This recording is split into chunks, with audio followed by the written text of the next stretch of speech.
CNN chief international anchor Christiane Amanpour asked fired FBI Director James Comey in an interview broadcasted Tuesday whether the Bureau should have shut down the Lock Her Up chant, a reference to the alleged crimes of failed Democrat presidential candidate Hillary Clinton, because it falls under the category of hate speech.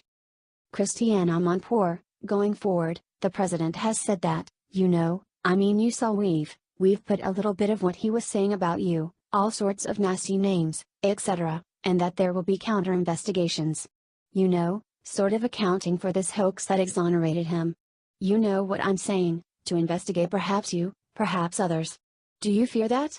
Do you think that's coming down the pike? James Comey, I don't fear it personally. I fear it as a citizen, right? Investigate what? Investigate that investigations were conducted and what would be the crime you'd be investigating. It's a terrible cycle to start.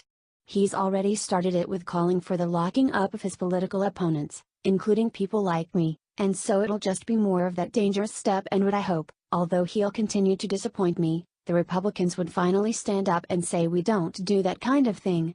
But me personally, ask me questions, go ahead.